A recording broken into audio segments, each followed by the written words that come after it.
Good evening. We present the news summary.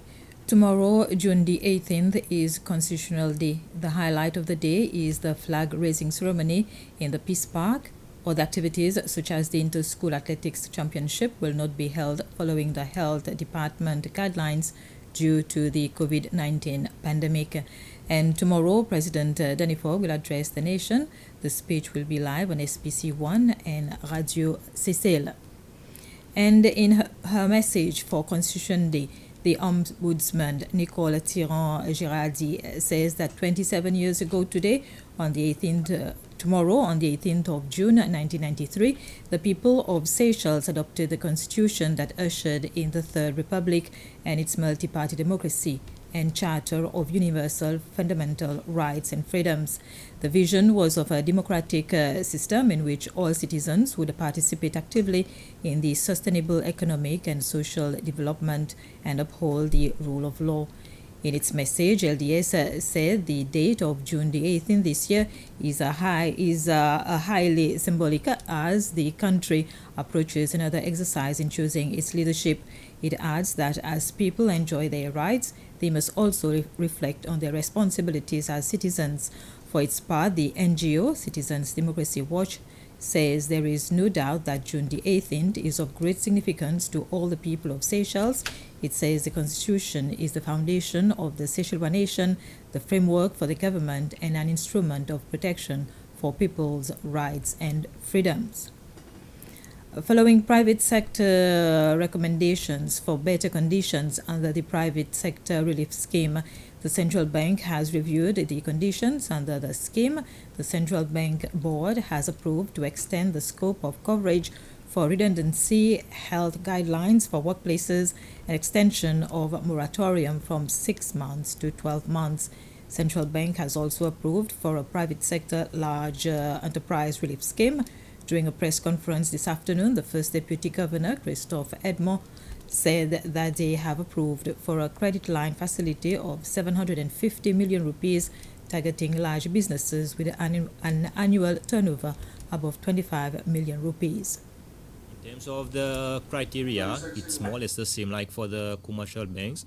It will cover things like the payments of rent, utilities, salaries, like I've said before, redundancies, and also the expenses related to the implementation of the guidelines put in place by the Department of Health. And then the conditions basically is that the loan will be given to the larger corporates at the rate of 4.5%, and government guarantee will be 50%, and the large corporates will be required to put collateral and also possibility for them to put in place equity contribution. The National Assembly has ratified the Fisheries Agreement between Seychelles and the European Union. This will allow personnel flying the EU flag to fish in Seychelles' territorial waters for the next 6 years. Seychelles is set to get 58.2 million euros with the deal. This is equivalent to 1.16 billion rupees. The agreement for ratification was presented to the Assembly by the Minister responsible for Fisheries, Charles Bastien, yesterday. Debate continued today and ended with 28 members of the Assembly supporting the plan. However, there were concerns from the LDS side that Seychelles is losing substantially, and some members called for a review of the deal in 3 years' time. The Voter Registration Office is encouraging eligible voters to verify their names on the voter register now that provisional dates for the presidential election has been announced. Chief Registration Officer Lynn Bilal says more than 5,000 teenagers are yet to come forward to register.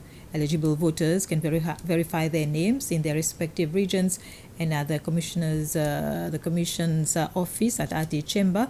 However, once the election dates are confirmed, the register will be closed.